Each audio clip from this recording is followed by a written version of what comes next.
Hello बच्चों, आज की क्लास में हम डिस्कस कर रहे हैं हमारी कक्षा 6 की गणित की वर्कशीट 5 और आज की तिथि है 6 अक्टूबर 2020।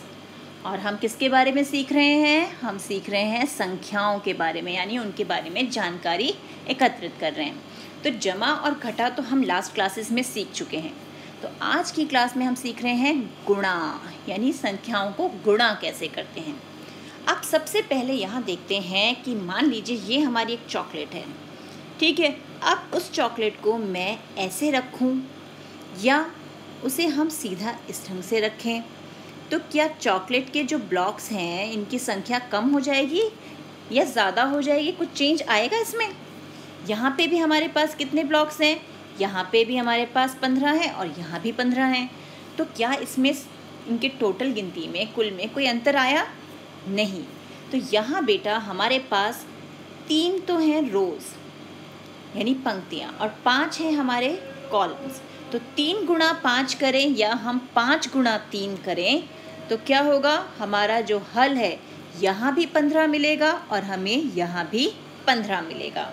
तो ये है हमारा गुणा कि हम 3 को 5 से गुणा करें या 5 को 3 से गुणा करें तो उसके उत्तर में कोई भी अंतर नहीं आएगा।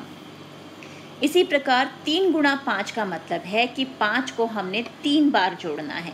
तो 3 पंजे 15 और 5 को 3 बार जोड़ा तो 5 और 5 10, 10 5 15, तो भी 15 उत्तर आया। 5 गुणा 3 का मतलब कि 3 को 5 बार जोड़ना है।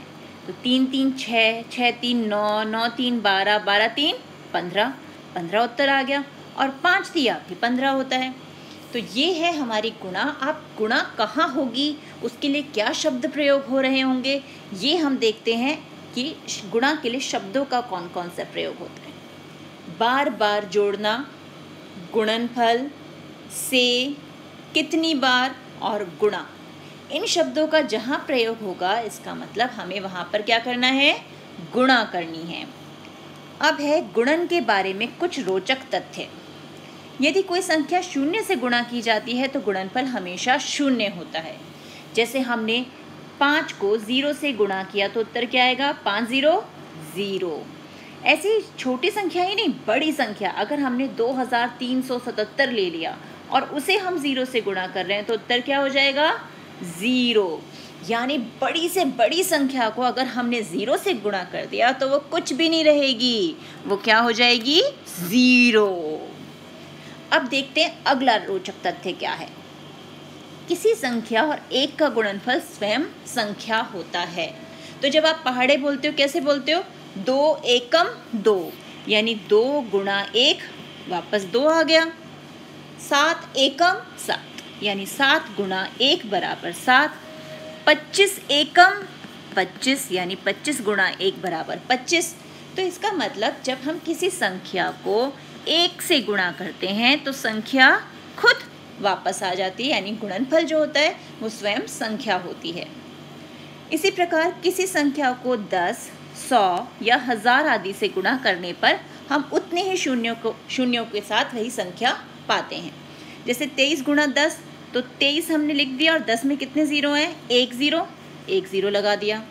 456 गुणा 100, तो 456 लिख दिया। 100 में कितने ज़ीरो हैं? 2 ज़ीरो, 2 ज़ीरो आगे लगा दिए।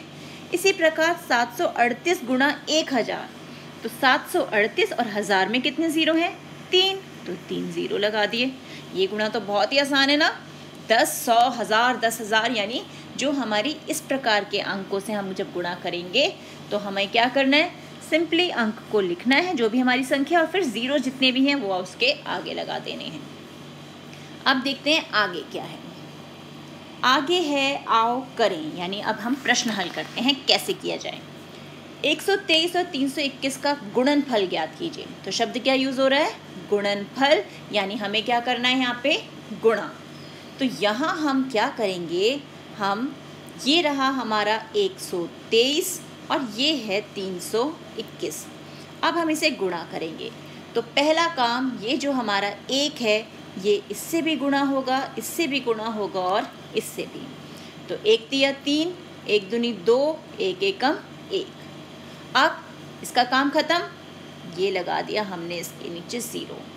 अब बारी आई 2 की।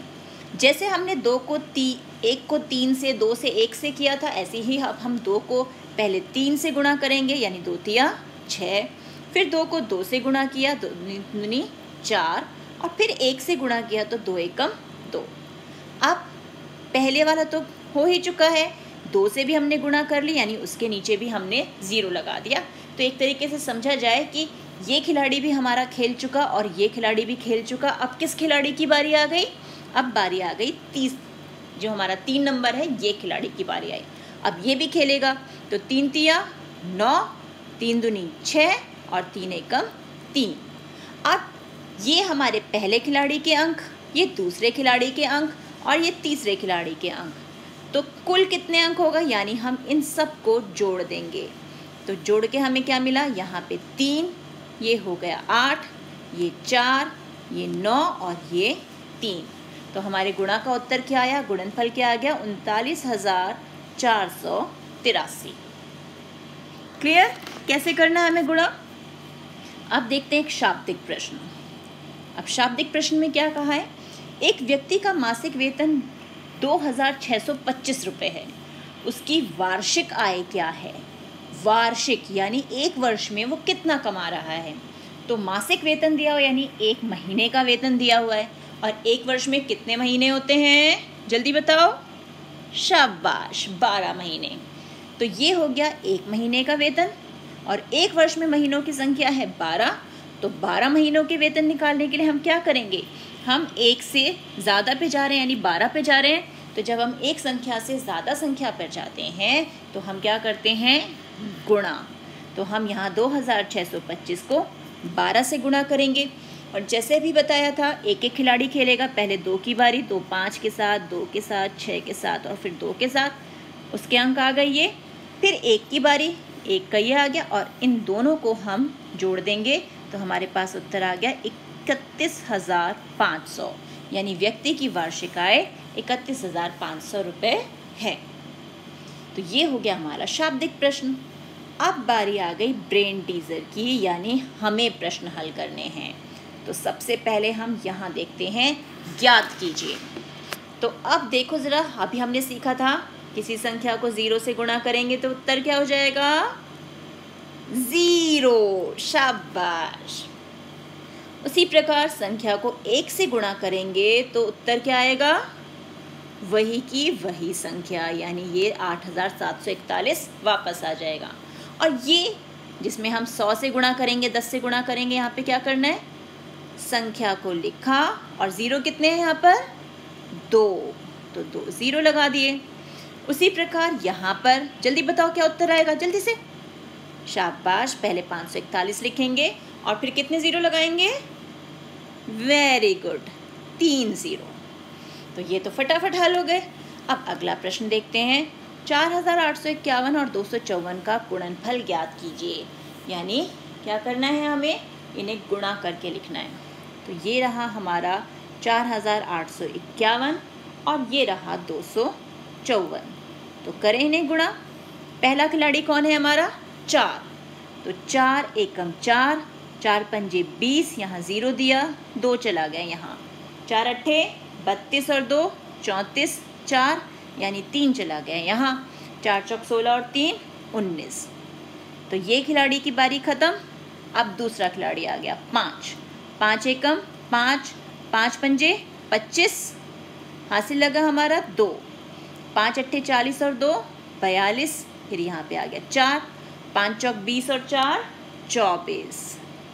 इस खिलाड़ी ने भी खेल लिया। अब ये खिलाड़ी पहले से 0, दूसरे खिलाड़ी का भी बारी ख़त्म हो गई। अब तीसरे खिलाड़ी की बारी, यानी 2 की। 2 एकम 2, 2 पंजे 10, हासिल लग गया 1, 2 अट्ठे 16 और 1 17, 1 हासिल, 2 चौक 8 और 1 9। तो अब सारे खिलाड़ियों ने कितने अंक बनाए? जोड़ देते हैं। तो यहाँ आ गया 4, यहाँ आया 5 और ये 9 2 11, ये 12, फिर यहाँ पे 1 हासिल का आ गया, 4 और 1 5, 5 7 12 और 1 13, 1 हासिल, 9 और 3 12। तो ये उत्तर आ गया हमारा गुणनफल। क्लियर? अब देखते हैं अगला प्रश्न क्या है। अगला प्रश्न है हमारा शाब्दिक प्रश्न। एक बॉक्स में बिस्कुट के 480 पैकेट हैं। प्रत्येक पैकेट में 12 बिस्कुट हैं। ऐसे एक बॉक्स में कुल कितने बिस्कुट हैं? यानी एक पैकेट में 12 हैं तो 480 पैकेट में कितने होंगे? क्या करेंगे हम यहाँ पर? एक से ज़्यादा पे जा रहे हैं तो हम शाबाश गुणा करेंगे। तो अब हम लिखते हैं एक पैकेट में बिस्कुट कितने हैं? एक पैकेट में, एक पैकेट में हैं 12 बिस्कुट और हमें निकालने हैं 480 पैकेट में बिस्किट। तो क्या करेंगे हम? 480 को 12 से गुणा कर देंगे। तो करें से गुणा हम, ये हुआ 480 और ये गुणा 12। तो 12 का पहाड़ा हमें आता ही है, तो यहाँ आ जाएगा 0, 12 अट्ठे 96, यहाँ हासिल आया 9, 12 चौक 48, 48 और 9 57। यानी कुल बिस्किट कितने हो गए हमारे पास? 5760। ये हमारा उत्तर आ गया। तो है ना मज़ेदार वर्कशीट। तो इसी प्रकार के प्रश्नों का आपको अभ्यास करना है। कहाँ से करेंगे? NCERT बुक से। मिलते हैं एक और वीडियो में, तब तक keep practising and enjoy maths.